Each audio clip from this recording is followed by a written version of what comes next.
Towering above a small town in southeast Germany is an impregnable fortress, Colditz Castle.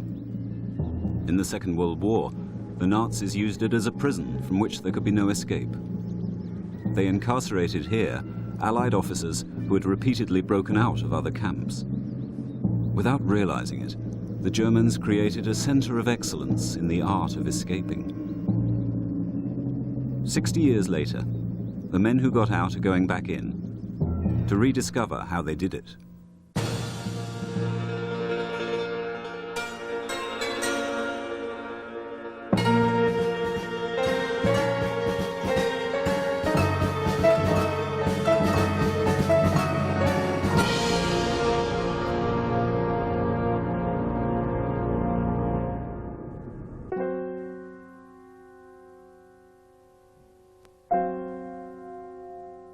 Late on November the 7th, 1940, the first contingent of British prisoners arrived at Colditz.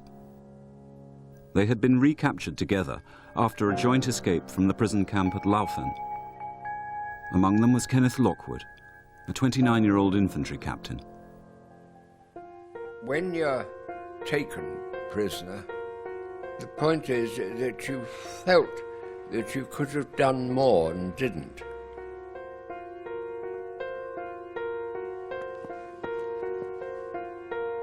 Now 88, Lockwood remembers the night he arrived at Colditz.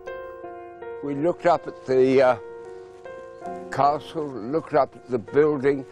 It was grey, the weather was dull, it was depressing. We just wondered what we were coming into.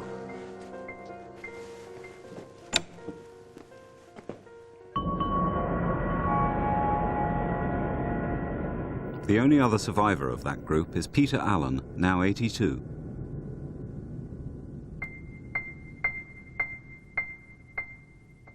On the left here is Harry Elliott, Rupert Barry, Pat Reed, Dick Howe, myself, and Kenneth Lockwood. The conversation we had, it was just escape talk. When you're an officer and you go to your regiment, the CO gives you a lecture that it is the officer's duty to escape, and I suppose that remains in your head.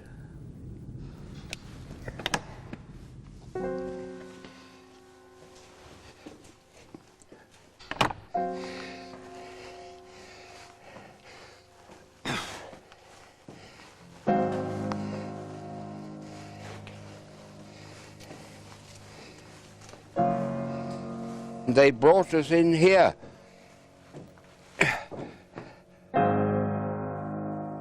They locked us in, and that was that. It really is quite extraordinary. But this, there's no question of it. This is the room.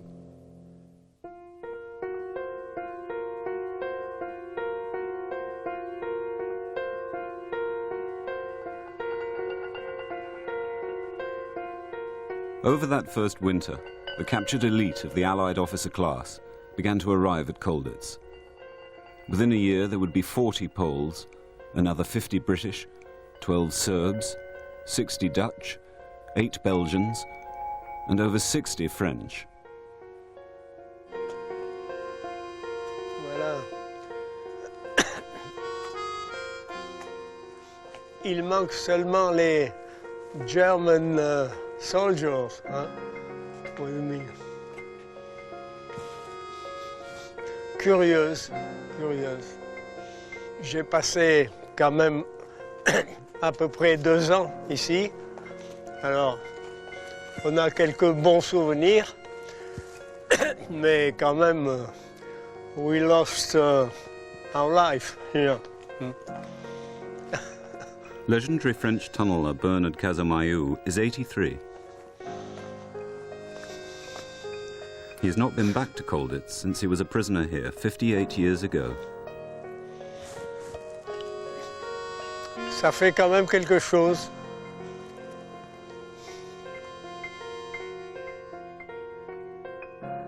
When I arrived in February 41, there were a few French officers.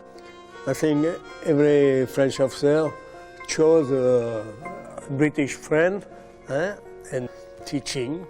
One day French, second day English. We had plenty of fun. Une bonne ambiance, une bonne ambiance.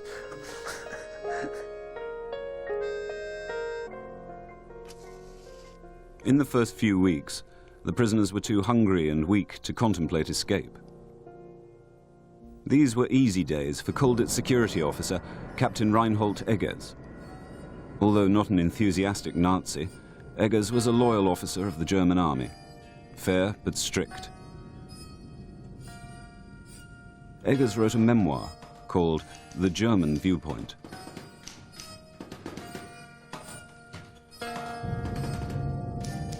The castle was built to be impossible to get into. My job is to make it impossible to get out of. The prisoners are confined to the rooms of the inner courtyard, where the walls are 30 meters high. This will set the limits of their world until the end of the war. With the arrival of the first Red Cross food parcels at Christmas, the prisoners' spirits picked up.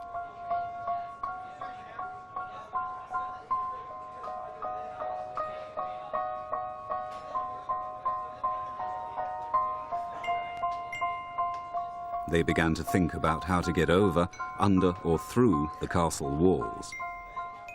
Their search laid the groundwork for Jock Hamilton Bailey's detailed survey of the castle defences.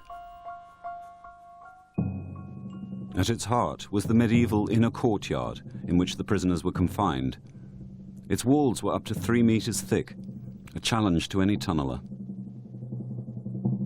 Outside this were the battlements rising up to 20 meters out of solid rock. Below these was a double fence of barbed wire. The wire was patrolled by armed sentries day and night.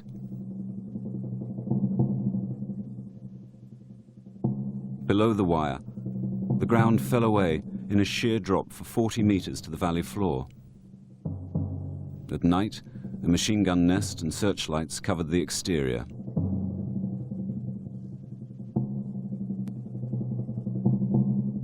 The German High Command believed it was impossible to escape from Colditz. The British officers begged to differ. As soon as we got settled in after Christmas, we started to look around for escaping and means of escape. An escape committee was formed. To head it, they selected 31-year-old Pat Reed. It's an automatic choice, really. You know, if you thought of an idea, you'd go to Pat. And, of course, it was the fact that he was a civil engineer, which was invaluable.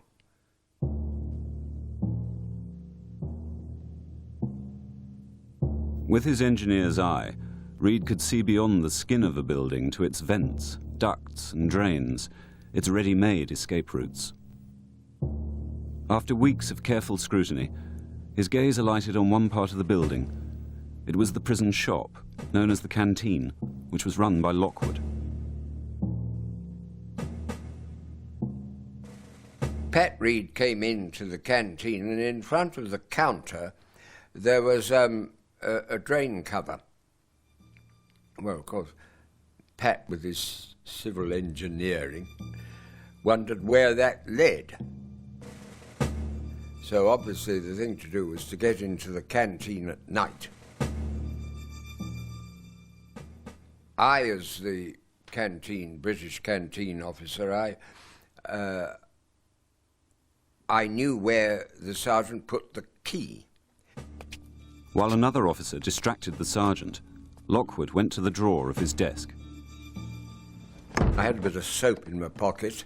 I took an imprint of the key, put the key back in the drawer, and gave the soap to Pat, and a key was made. An iron bed leg provided the blank from which the canteen key was cut.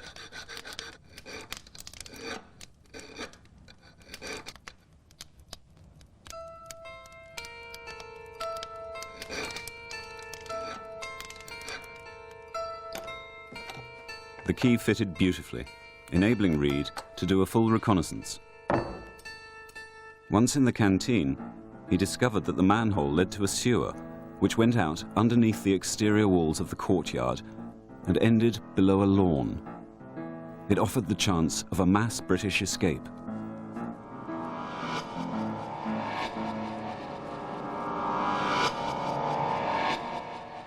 But there was a problem. The lawn was patrolled by a sentry.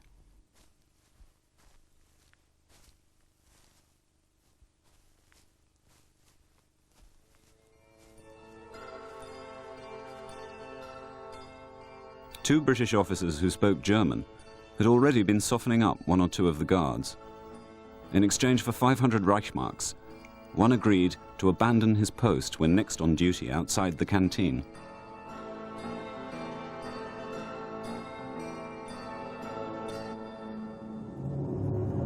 The escape was on. Reed selected 12 officers to take with him. One of them was Lockwood.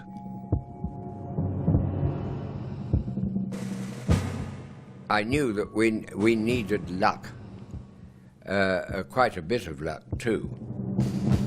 The night arranged with their Thames sentry was the 29th of May. We were let into the canteen and we all got into the tunnel.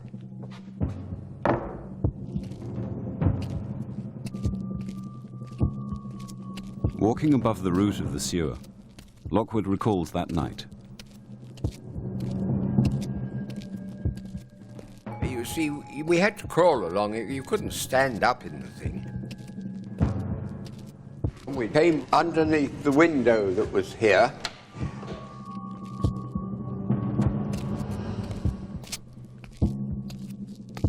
And then to here.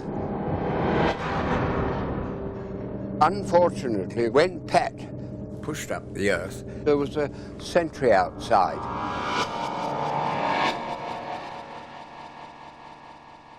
The guard they had bribed had double-crossed them. Pat shouted to all of us who were behind the tunnel, 12 of us behind him, turned around and get out. Of course, we all shot out the other end, and because the Germans had come in the courtyard at the other end, we were sandwiched between the two of them. And, of course, we all just looked out and we roared with laughter. And that defeated the Germans. They couldn't understand it at all, why we should laugh. What else could you do? Eggers was very pleased.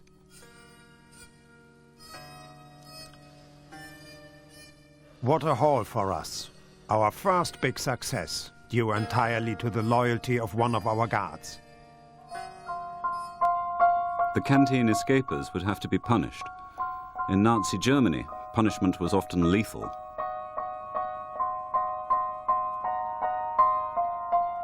However, Eggers believed in an old-fashioned sense of fair play. I will never allow you gentlemen to get the better of me. However, I will always observe the Geneva Convention. Under the terms of the Geneva Convention, escaped POWs were not to be shot.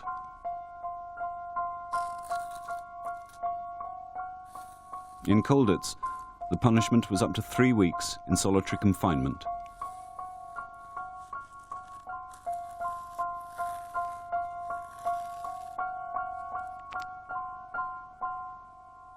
Complex mass escapes often ended in failure, which was why many preferred to act alone.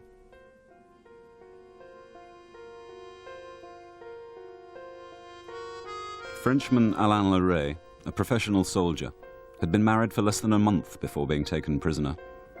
He would try anything to get back to his wife and join the resistance.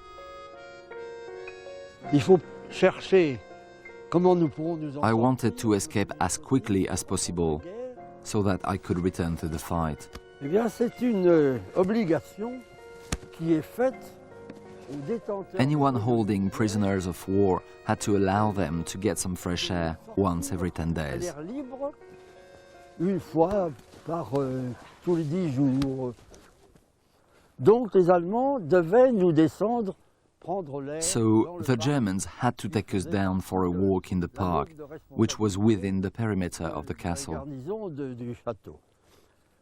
Alors tous les 10 jours, nous descendions en petite colonne. So every 10 days, we were marched down this path in a closely guarded column.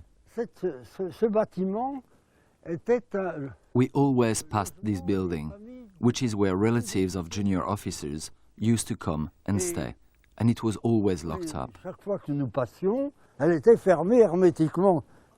Et puis, un beau jour, j'ai vu cette porte. One day, I saw that the door had been left open, and it came to me what I should do. La lumière qui arrive pour moi. Once down in the park, Leray resolved to exploit this carelessness. He would make his move on the march back up to the castle.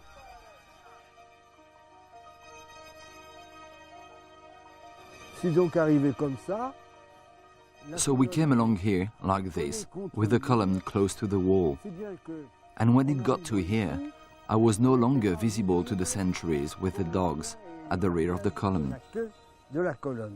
So I inched up here and threw myself inside. Luckily, the room was empty. Leray waited an hour until he felt confident that the coast was clear. Je suis ressorti et à peine sorti, I jumped back out of the door and ran.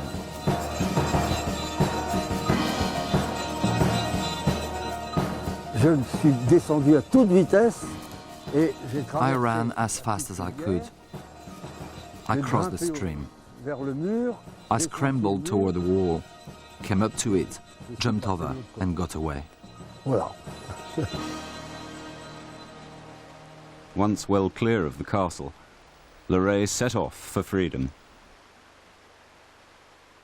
This would come under the heading of what we always called snap escapes, where you took advantage of a situation.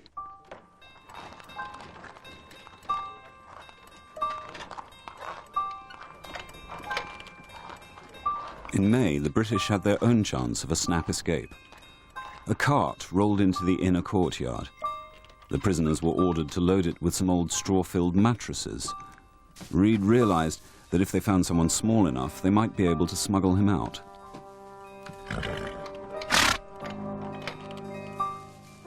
But who should it be? Peter Allen had played scrum half for the army and was small enough. He also spoke German like a native. I thought it was very good that he chose me to get out. Well, it was all very quick. There wasn't time to get any maps to escape with. The only thing I got in the last minute, Kenneth gave me a 50 Reichsmark note. But Allen had a problem. Being a proud Scot, he was still in the regimental kilt he'd been wearing when first taken prisoner. He wouldn't get far dressed like that. They brought me some clothing. I got some shorts and white socks, and I looked very young at that time, and I had a sort of jacket thing on. I looked rather like a Hitler Youth.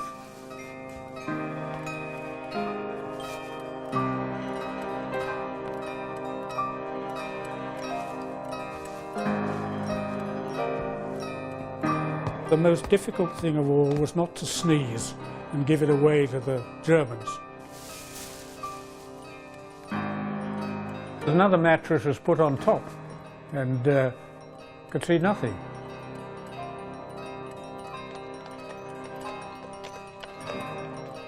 The sentries often used their bayonets to prod suspicious cargoes, but Allen was lucky.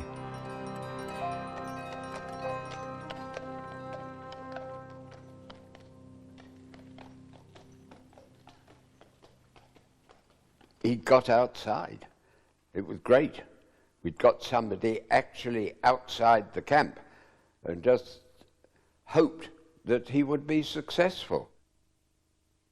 Just outside the town there was a sort of kind of barn place, and I was dumped there, So I scrambled out, dusted myself down, and walked to the station.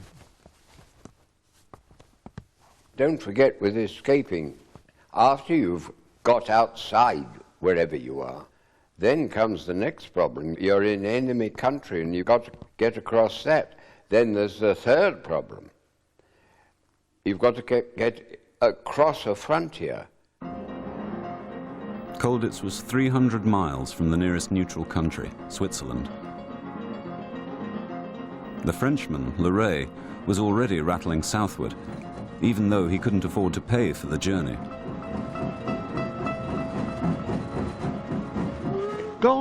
When I was traveling on the trains without a ticket, I was always moving from one compartment to another. Once I was away from the guards, I sat back and relaxed and enjoyed the view. Alan believed fare dodging was too risky, so squandered his few precious Reichsmarks on a train ticket to as far away as he could afford. I took a train down to Regensburg, and then I started walking.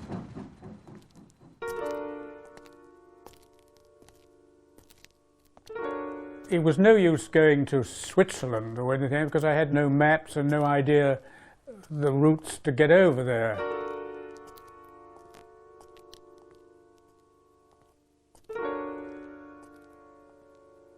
Alan hoped to reach Vienna and there seek asylum in the embassy of a neutral country, but it was over a week's walk away.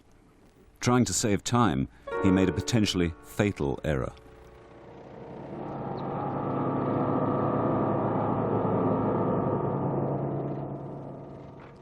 They said, "Get in." And I said I was an engineer student in Hamburg. It's not the time to show off your German. And I think, almost vulgarly, that I needed a new pair of trousers.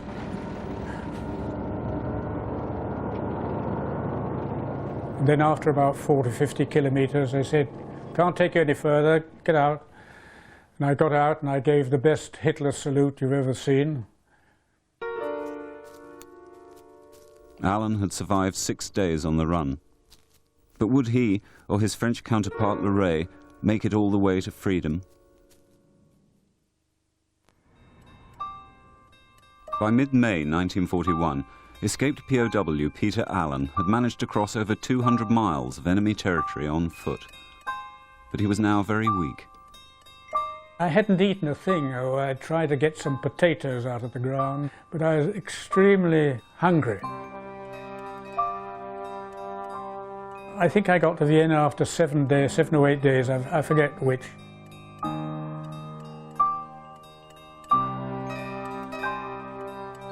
Vienna was now a Nazi power base.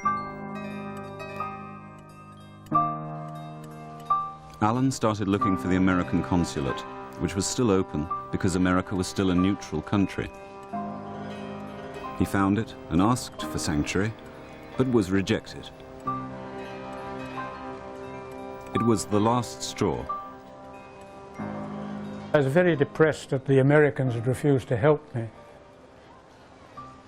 There was a man who saw me wobbling around, and I said, "I'd like to get some food. This is a Red Cross place." And he said, "No, go in here and they'll help you." And it was a police station. And immediately I saw I was in there and I had no papers. I just said I was an escaped prisoner. There was nothing else I could do. It was, I think, due to fatigue and ill health. In due course, 2 soldiers came and I was escorted back to Colditz.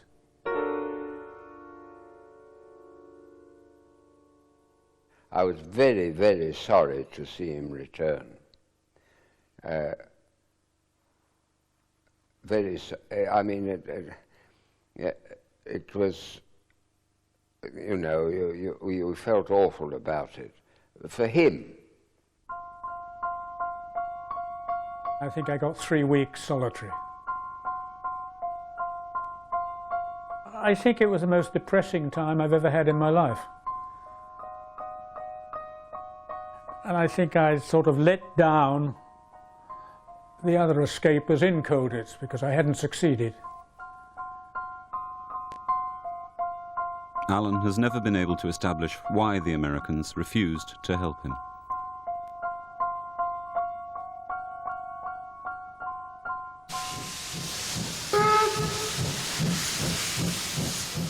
Frenchman Alain Leray was not brought back to Colditz. He was still on the run. Je suis revenu à la dernière. I managed to get to Gottmadingen, the last station in Germany, before the train crosses over into Switzerland. Quand la locomotive a été arrêtée, dans l'obscurité totale, When the engine came to a halt, it was pitch dark. derrière les lanternes, I climbed beyond the lamps and lay flat on my stomach. à plat ventre là, derrière. Le train a démarré, et voilà. The train moved off, and a minute later, I was in Switzerland. I had won. Joy exploded within me. L'intérieur de moi. Leray had achieved the first home run from Colditz. The French had proved that it could be done.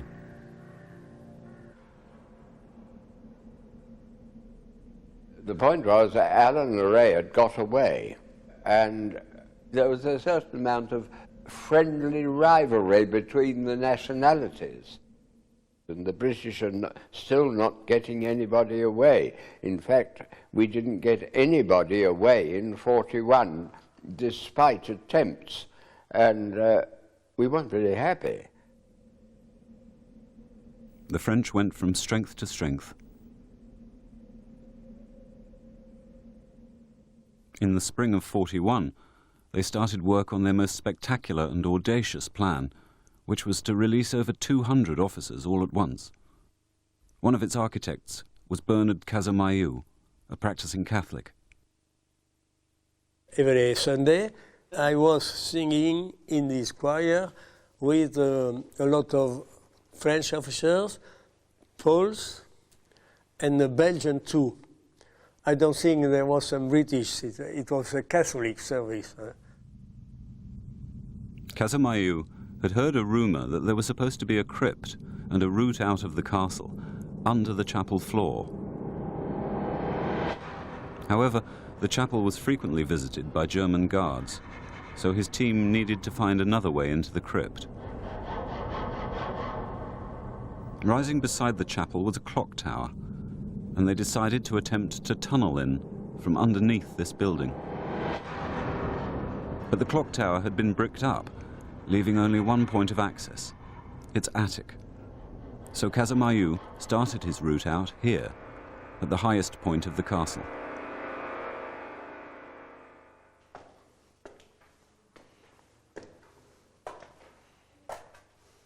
Casamayou has returned to help a young team under archaeologist Thomas Schmidt reopen the French tunnel and find out how it was all done.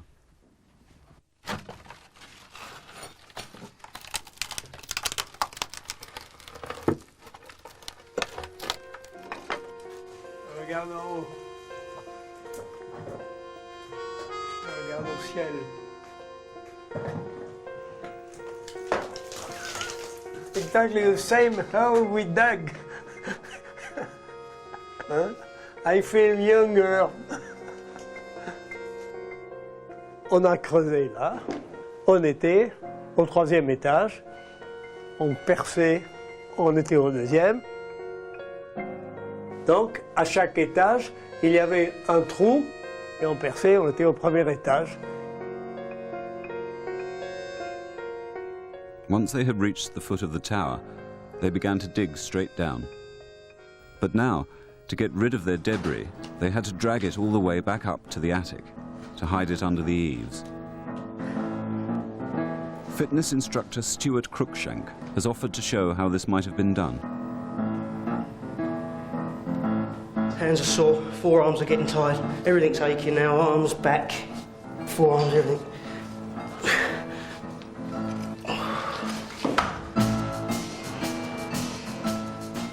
At Colditz, the French made ropes from knotted sheets and sacks from mattress covers. Every night they hauled 10 sacks of 20 kilos each right to the top of the clock tower, which was 27 meters high. He's very tired now. It's hard work. A lot of admiration for him. I think we were mad to start such a job, such a work. Once below the clock tower, the French dug 5 meters down and arrived in an old wine cellar. D'en haut, on a débouché dans ce passage-là. Hein. Dans ce passage, on est descendu et c'est là qu'on a ouvert un passage sous la chapelle. The Germans, believing the clock tower was sealed up, suspected nothing. So the French were undisturbed, as each night they tunneled towards where they hoped to find a crypt, but they ran into solid rock. Undaunted, they stripped steel poles out of gears of the clock at the top of the tower and used them as battering rams. They rigged up stolen electric lights, using old food cans as shades. One is still down there.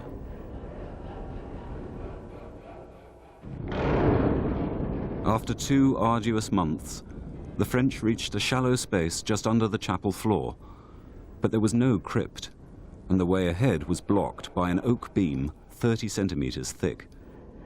Casomayu now needed a saw.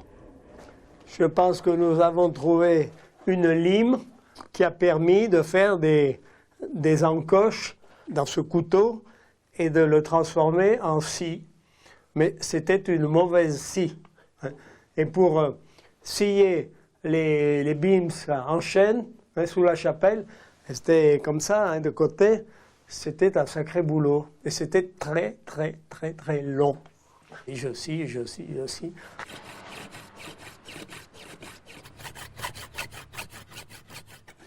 Casomayu's main concern was that his sawing might be overheard by Germans in the chapel, so an alarm system was devised. The alarm system was to cut the light for us.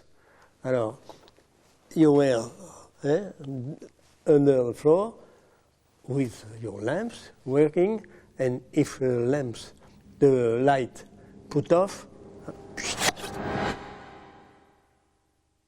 no move, no word.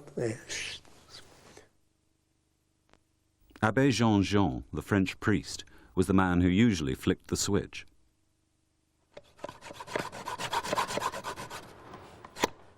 It took Casomayu a week to saw through the beam, only to find there were 6 more behind it. He carried on sawing a pathway right across the chapel, but there was still no crypt and no shortcut out. So he turned to face the exterior wall, only to find it was 3 meters thick and impossible to cut through.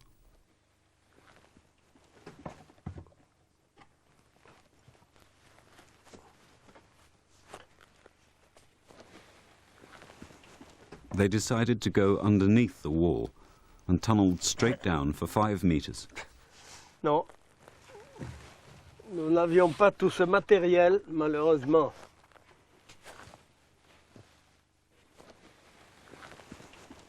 Et les murs sont très profonds. Et puis, pour passer là-dessous, là, ils ont continué horizontalement. It had taken 8 months to reach this stage. But then disaster struck. A German sentry stumbled across evidence of the tunnel and reported the find to Captain Eggers.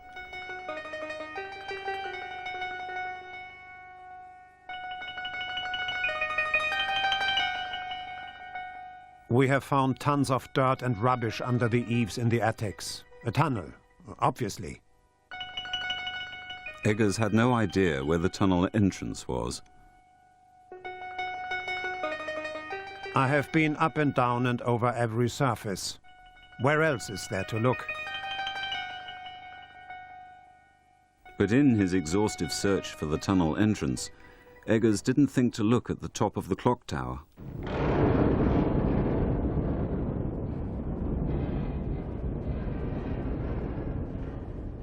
The French continued to make progress undisturbed.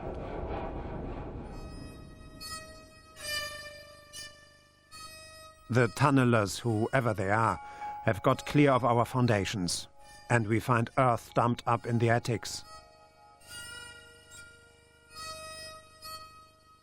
By the new year of 42, the French were just 2 meters of soft earth away from breaking out. But 16 days later,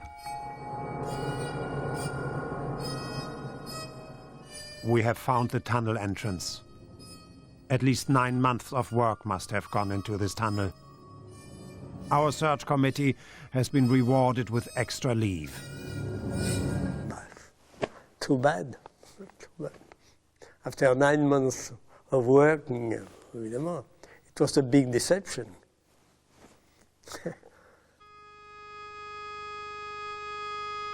Eggers was so impressed that he commissioned a special survey of the tunnel. At the time, it was worth doing it. It was a chance of escaping. But if we knew the work it was, I'm not sure we have started it. Eggers had won a victory, but even he knew that at Colditz, as one gap closed, another opened.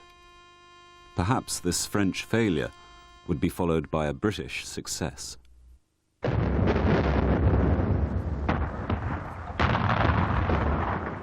In June 1941, Nazi Germany invaded the Soviet Union. Within months, they had conquered a third of Western Russia and taken another 5 million prisoners of war. By winter, the Third Reich stretched from the Atlantic to the gates of Moscow. Propaganda celebrating German victories was the only news that ever reached Colditz.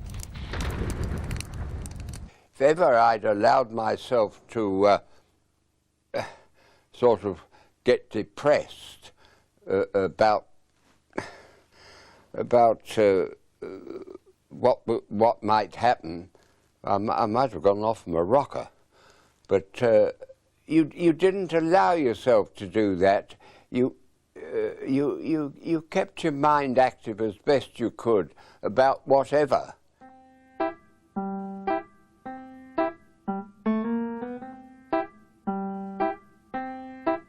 One had to keep saying, you see. This was the thing, that when you were there, you had to be occupied in one thing or another in order to keep one's brain active. And people did all sorts of things, and sometimes useful, sometimes you might say questionable.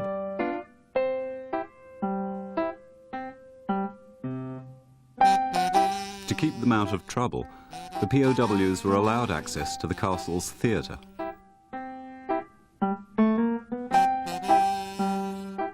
In late 41, the British officers put on a cabaret with original music written by Jimmy Yule. We thought, well, it would be fun to have a pretend ballet to start with. And so we got 5 of the most hairy individuals you could find to dress up with a bra and a tutu of some kind or other, and wave their arms about while they're all kneeling down to Mendelssohn's Spring Song. And then at a given moment of time, there's a crash of the cymbals, and you start getting into ballet nonsense.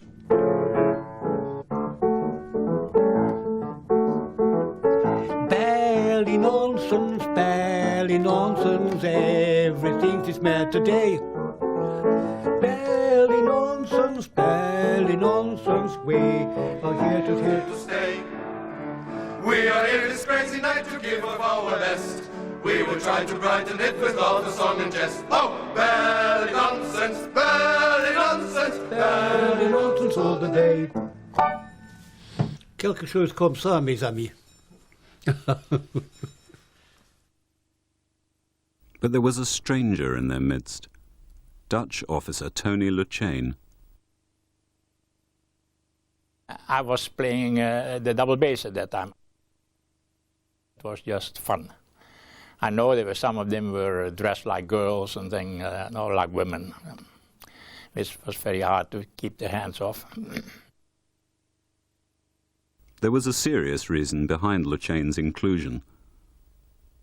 I think in November the Dutch and the British came together and let's try to get out together because then you form a couple. The deal was that the Dutch would provide a German speaker if the English came up with a plan, and they did. Once again, the mastermind was the prima ballerina, British escape officer Pat Reed. Pat was in this cell, as a matter of fact, doing one of his solitary confinement efforts, and he was just gazing out of the window, and he looked up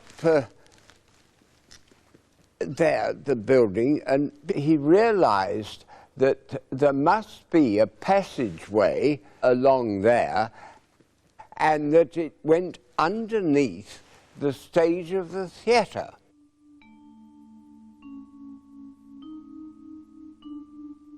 The theatre was on the 3rd floor, and Reed was right about the passageway. It needed further investigation.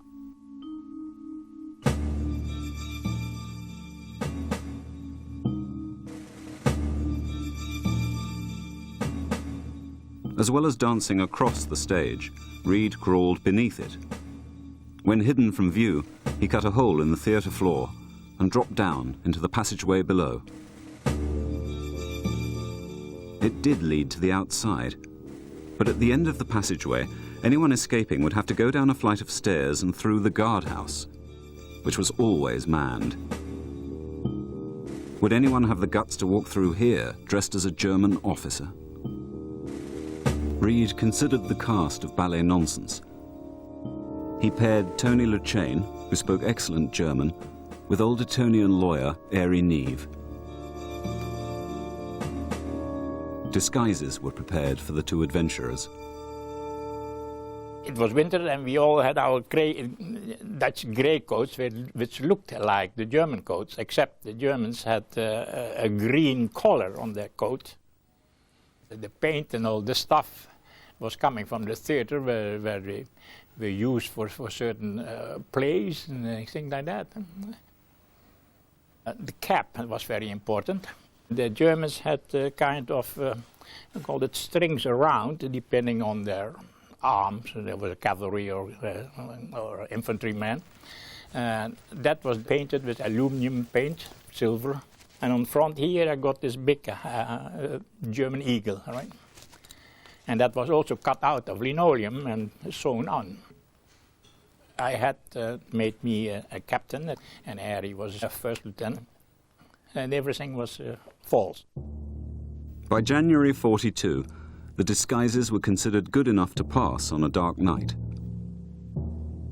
Harry and I were brought together with Pat Reed, and then we sneaked into the building where the theatre is, and then we went underneath the stage.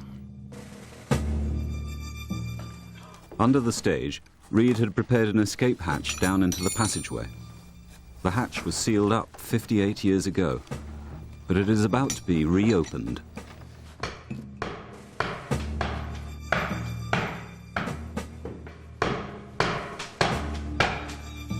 It's because of that mark along there and the bit going that way.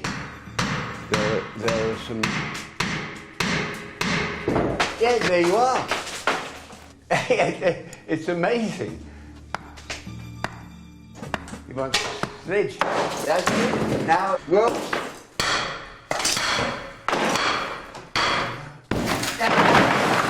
That's right. That's it. You've done it. I'm absolutely. absolutely right. Shows exactly how it was done. Well done, marvellous. It was quite a big hole. You had to wriggle through it anyhow, quite dusty. And there was a rope hanging, a rope made of sheets, so you could lower yourself. At first you get your own weight, and then before you know, you're just falling onto the floor. But somebody said, hold it, right? You're making too much noise, or something like that. Reed sent LeChain and Neve down the passageway. It was dark and they couldn't be seen from the courtyard. They pushed open this door, came down these stairs, and across the floor, through this door, and then into the top of the stairs of the guardhouse. We had dressed ourselves in the German uniform in the corridor, at the end of the corridor, and we had brushed ourselves on the shoulders and things like that. None of us knew what would happen if you would be caught in your German uniform. Would you be court-martialed or shot or whatever?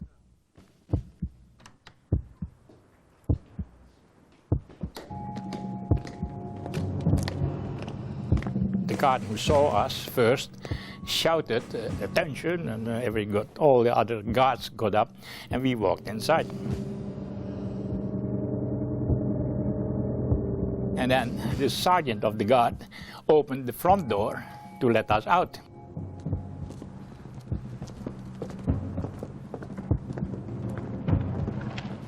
Amazingly, their uniforms had been good enough. Only one more sentry stood between them and the outside.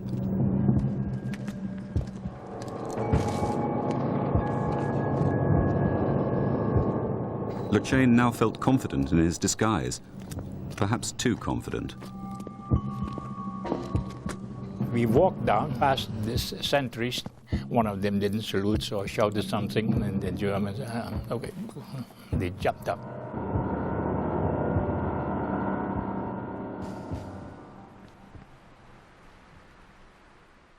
When well clear of the castle, LeChain and Neve changed into civilian clothes and walked to the next town, where they caught a train south for Switzerland.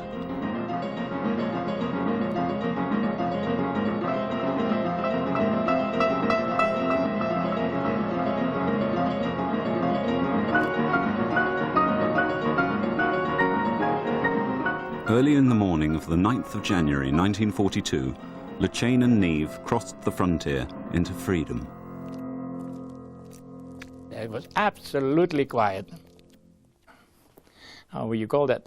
Relieved, absolutely relieved.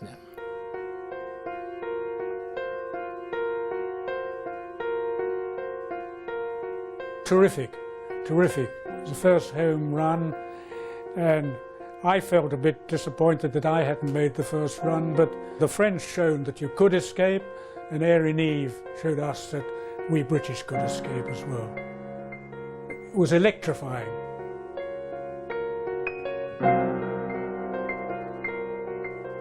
We'd got a home run. It was wonderful, and it spurred people on to more escapes. In fact, it turned out that that particular year, 42, was the best British year. At Colditz, the ring around the prisoners was about to tighten. But emboldened by their first home run, the British would react by turning escaping from an art into a science.